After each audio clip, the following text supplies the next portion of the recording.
Welcome viewers. Today we'll be discussing about organizational design options with a specific understanding of machine bureaucracy, professional bureaucracy and their weaknesses and the strengths. In this lecture I'll be discussing about understanding the machine bureaucracy. Further I'll be discussing about what is professional bureaucracy, what are the strengths and weaknesses of each of these configurations, what is the characteristics of divisional structure. To begin with, we will understand that the definition of machine bureaucracy has come from Henry Mintzberg's 5 organizational structural characteristics. Machine bureaucracy is a structure with a control mechanism which pervades from the top to bottom, from the top management to the bottom level of managers. Machine bureaucracy has an elaboration of administrative and support structure.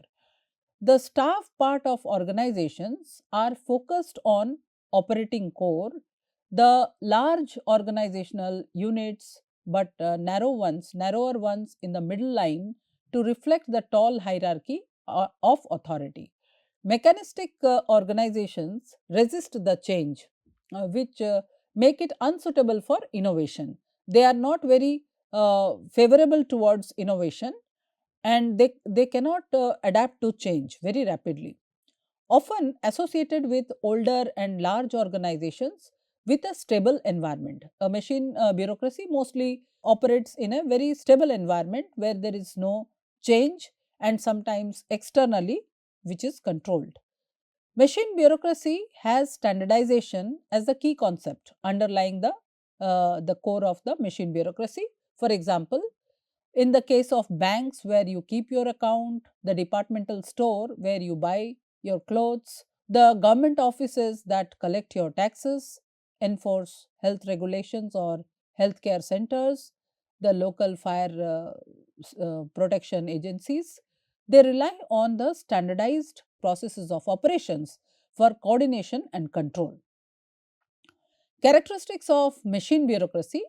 Machine bureaucracy has a routine operating task with formalized rules, regulations, and the tasks have been grouped into various departments or functional units.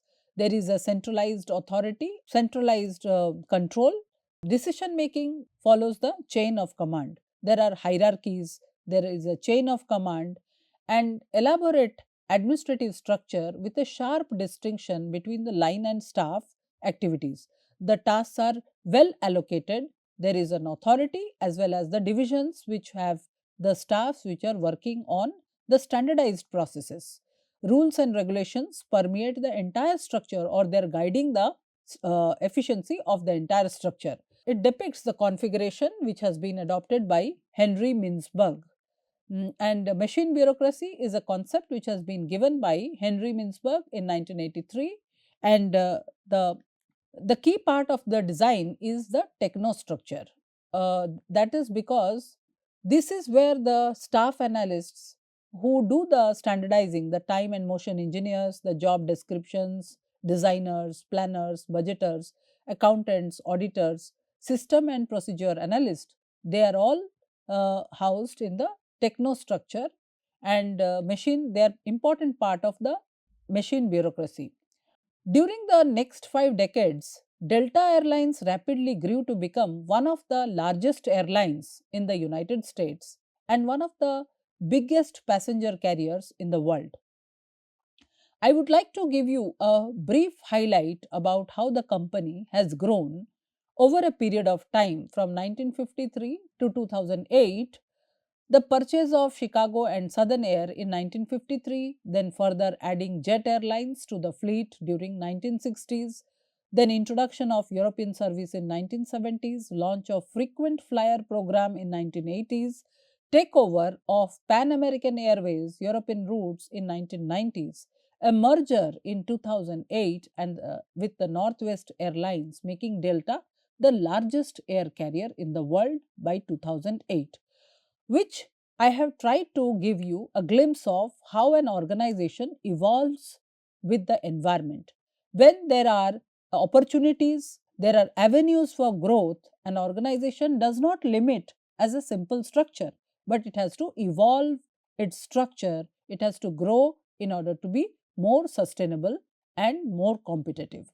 So, machine bureaucracy influencing Delta's business operations. And as stated, Delta's current structure should be considered as a machine bureaucracy using the criterion offered by Henry Mintzberg.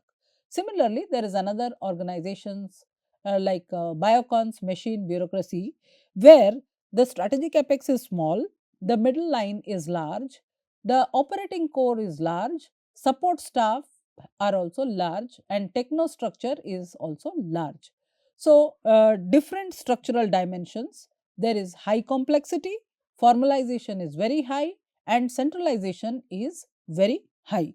So, it depicts the machine bureaucracy in Biocon. If you look at the organization structure, chairman and managing director, followed by vice chairman, there is president of finance, then manager, head of HR, then president operations and technology, manager safety, health and environment, president research and development, there is president of marketing and quality control. So, the machine bureaucracy notices the reliance on functional departments, departmentalization with similar and related occupational specialists grouped together. The people having similar kind of tasks have been grouped together in one unit. In a machine bureaucracy, activities such as marketing, research and development, manufacturing, personnel are typically grouped under the functional executives. These executives oversee their occupational specialities, but in turn, they are responsible for us to the central headquarter as an overall coordinator. What are the strengths of machine bureaucracy? Machine bureaucracy's strength lies in its ability to perform standardized activities in a very highly efficient manner.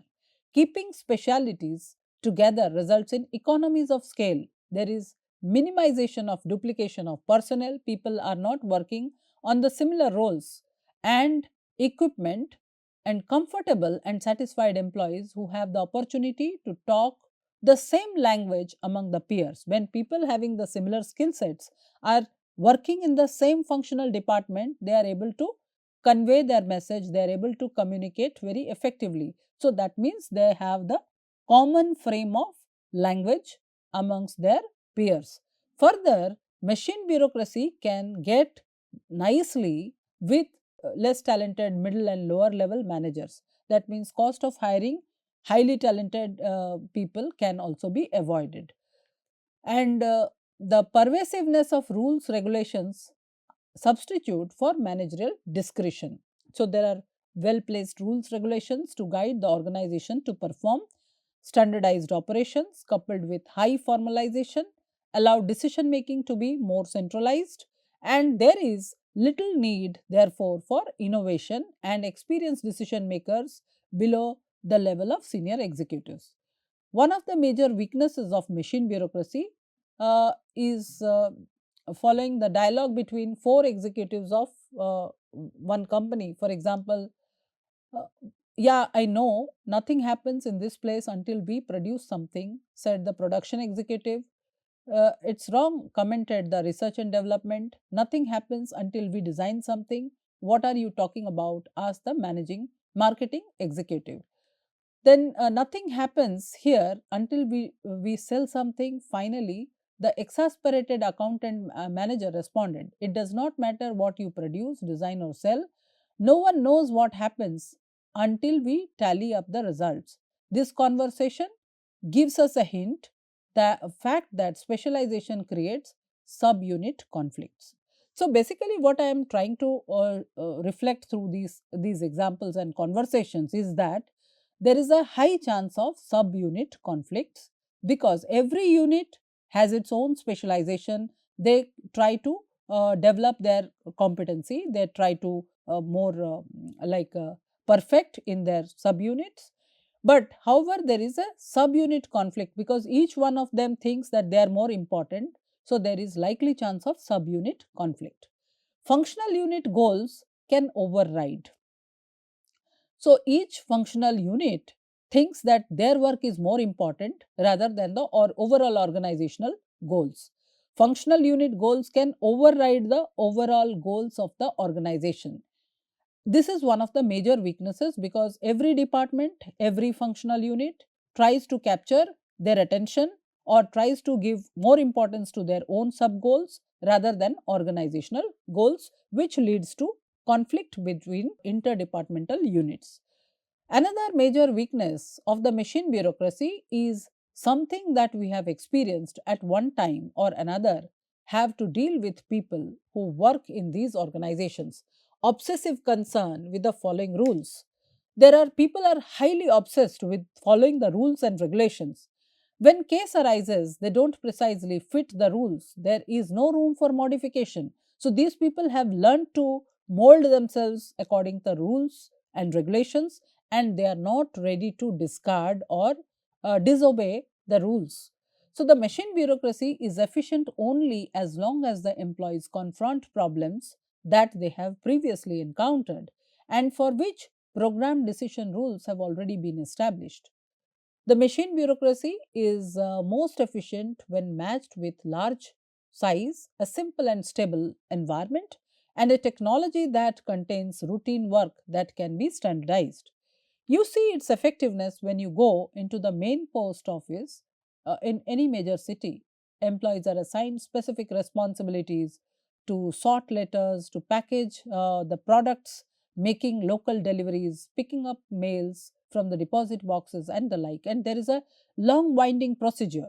So, when should we use it? Procedures govern the way of sorting to be carried out and the path mails are being delivered in the respective addresses. If you bring letter to be delivered or a package to be mailed, the clerk will follow a routine kind of task, wrap the package with a proper paper, use the right kind of tape, addresses to be clearly written, and he would also ask whether the package to be delivered to a destination, the mobile number of the sender and the receiver, and if a signed receipt or delivery is required or not. So all these procedures are being followed, and despite the billions of pieces of mails being handled every day, the post office is regionally is always very efficient in delivering the products to the distinct addresses. However, only as long as its environment remains stable and its technology and it follows a routine technology.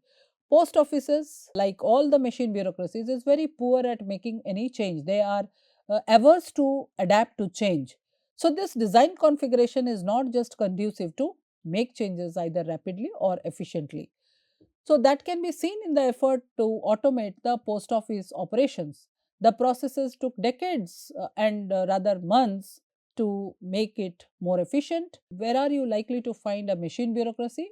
In mass production firms, for example, automobile and steel industries, service organizations with simple repetitive activities such as insurance and telephone companies. For instance, to fly with an airline which was not organized as a machine bureaucracy.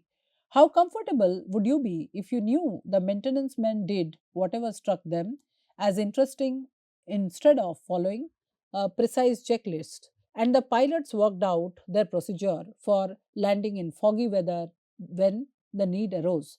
So, what I wanted to say is if there are standard procedures being followed, it would result in reaching the goals. And the last quarter of previous century has seen the birth of new structural designs. So the organizations have been emanating or changing with the changes in the business environment. It has been created to allow organizations to hire trained specialists for operating core while still achieving the efficiencies from standardization. So, of course, standardization has its own benefits, but with changing business environment, new forms of organizational structures have also evolved. The configuration is called professional bureaucracy. It combines standardization as well as decentralization. The jobs that people do today increasingly require high level of expertise, specialization. The figure illustrates the configuration of professional bureaucracy. These professionals acquired their skills through years of studies, leading to receiving the degrees of doctorates and masters. Uh, and these professionals perform their activities relatively autonomously, but the structure is high in complexity. And there are lots of rules and regulations. So, there is formalization as well as expertise of the professionals or the experts. However, the formalization is internalized rather than imposed by organization itself. Most of the professional bureaucracies typically include machine bureaucracies within them. For example, the support staff that assist the professionals, secretaries, clerks, people who stack the shelves and the like will not have decentralized authority, and their formalization will be externally imposed. The strengths of professional bureaucracy can perform specialized tasks, ones that require the skills of highly trained professionals with some relative efficiency as the machine bureaucracy. Then, in power control terms, the professional bureaucracy requires top managements to give a considerable degree of control. The professionals need the autonomy to do their jobs effectively. The weaknesses of professional bureaucracy are the same as that of the machine bureaucracy. There is tendency of subunit conflict. The various professional functions seek to pursue their own narrow objectives, often sublimating the interest of other functions and the organization as a whole. Specialists in the professional bureaucracy, like their counterparts, are compulsive to follow rules and regulations. The rules in professional bureaucracies are making the professionals. Standards of professional conduct and codes of ethical practice have been socialized into employees during their training. For example, the lawyers or nurses have autonomy on their jobs. They have more control over their jobs. Their professional standards of how their work is to be done can be a hindrance to an organization's effectiveness when the standards are rigid and unable to adjust to the dynamic environment. The professional bureaucracy is best when matched with large size, complex and stable environment and a routine technology. The organization's operating core will be dominated by skilled professionals, experts who have internalized difficult to learn skills or procedures. The complex and stable environment means that the organization requires use of difficult skills that can be learned by formal education and training. And some of the examples of organizations that use divisionalized structures are General Motors, DuPont, Xerox, etc. The reasons that divisional structure is actually a set of autonomous units, each typically a machine bureaucracy in itself, coordinated by a central headquarter. Since the divisions are autonomous, it allows middle management, the divisional managers, to have a greater degree of control. General Motors, an American company which was founded by William Durant in 1908, divisional form is utilized at General Motors, an American multinational corporation which designs, manufactures, markets, and distributes vehicles and vehicular parts and sells financial services. The each of its major chain groups headed by president or vice president represents a separate division. As with the divisional structure, each structure division is generally autonomous, and the managers responsible for each division for performance and hold complete strategic and operating decision making authority. This firm also has a central headquarter that provides support services to the divisions, typically includes financial, legal and tax services. The headquarters oversee, evaluate, and control performance. Divisions, therefore, are autonomous within given parameters. Most organizations, most divisional firms continue to follow the lines of Alfred Sloan, who originated the divisional structure at General Motors in 1920s, and there should be a decentralized operation and responsibility with coordinated control. Divisional managers are free to direct the divisions any way they see it fit, as long as it is within the guidelines set by the headquarters. Let us have a close look at the divisional structure, which reveals typically that each division is like a small company that are designed as machine bureaucracies. The divisional structures tend to be organized into functional groups. One of the problems associated with the machine bureaucracy or the divisional structure is that goals of the functional unit tend to override organizational overall goals. The strengths of the divisional structure is that it seeks to remedy this problem by placing full responsibility for a product or service in the hands of divisional manager. One of the advantages of divisional structure is that it provides accountability and focus on outcome and does does the machine bureaucracy. Another strength of divisional structure is that it frees up headquarters staff from being concerned with the day to day operating details so they can pay attention in the long run. Strategic decisions are being made at the headquarters. It should be obvious that autonomy and self containment characteristics of the divisional forms make it an excellent vehicle for training and developing general managers. It has a distinct advantage over the machine bureaucracy, and its emphasis is on specialization. Divisional structure gives managers a broad range of experience and autonomous with the autonomous units. The individual responsibility and independence gives them an opportunity to run an entire company. There are large corporations with 15 divisions, have 15 divisional managers who are developing the kind of generalist perspective needed in that organization's top management. Another strength of divisional form is that its autonomous units can be lopped off with minimal effect on the organization. Ineffective performance in one division has little effect on another division. So as these divisions are working as autonomous units, so there one if one unit or one division is not working well, it will have least impact on the other divisions and other units. As such, the divisional structure spreads the risk by reducing the chance of a poorly performing part of organization which will take down other parts of organization with it. So it is evident that a real strength of divisional structure comes from the creation of self contained businesses within a business. And the divisions have responsiveness, the accountability, which benefits specialization and are able to process information as if they were organizing unto themselves. And yet, they have also benefits of large size that allows economies of scale in planning, acquisition of capital, and spreading of risk. However, despite all the strengths of the divisional structure, there are few weaknesses like duplicacy of activities and resources, duplication of functions increases organization's cost and reduces efficiency. Another disadvantage is their propensity of divisional forms to stimulate conflict, inter-unit conflict. There is little incentive with this structural design to encourage cooperation amongst the units and the divisions. Further conflicts are created as divisions and headquarters they argue about where to locate support services.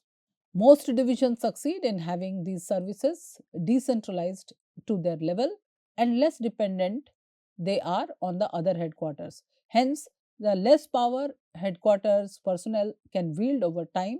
While the structure gives general autonomy to the divisions, the autonomy is exercised within constraints. The divisional manager is being held fully accountable for results of his or her unit. There are few more weaknesses like the divisional manager is being held accountable for results of his or her unit, but because he or she must operate within the uniform policies imposed from the headquarters, the manager is likely to be resentful and argue that his or her authority is less than the responsibility. Finally, the divisional form creates coordination problems. Personnel are frequently unable to transfer between divisions, especially when the division operates in highly diverse products and service markets. The few more weaknesses DuPont employees in Remington Arms division, for instance, have little transferability to the textile fibers or petrochemical divisions. This reduces the flexibility of headquarters executives to allocate and coordinate with personnel. Additionally, the divisional firms may make coordination of customer relations and product development as a problem. If the divisions are competing or closely adjoining markets, they may compete with each other for the same sale. Competition between divisions over product development can lead to dysfunctional conflict. And the classic examples or illustration is innovation developed by one division and then authorized by headquarters to be instituted in all divisions frequently fails. The rivalry and territorial protectionism by individual divisions can also make coordination of headquarters extremely difficult. So, the primary criteria to determine the use of divisional structure is product or market diversity. When an organization chooses a diversification strategy to become a multi product or multi market organization, the divisional form becomes preferable to the machine bureaucracy. When When an organization chooses a diversification strategy to diversify into different markets to become a multi product or multi market organization, divisional form is more preferred rather than the machine bureaucracy. When an organization diversifies, the conflicts along the horizontal dimensions between the functional units become too great and a change of structural design becomes necessary. Other contingency factors include the size, technology, and environment. When should we use divisional structure? As the size increases, it becomes more difficult to coordinate functions or functional units. And to keep members' attention focused on the organization goals, organization size and goal displacement appears to be highly correlated. So, increase in size encourages movement towards the divisional form of structure. All technologies are not compatible with the divisional forms. To be applicable, the organization's technology must be divisible. Divisional structure is possible only when organizational technical systems can be efficiently separated into segments, one for each segment. Finally, environment affects preference for a divisional form of structure, and which works well when the environment is neither very complex nor very dynamic. Highly complex and dynamic environment is associated with non-standardized processes and outputs, yet divisional form is like the machine bureaucracy, and its emphasis is on standardization of operations. So divisional form tends to have an environment that is more simple than complex and more stable than dynamic.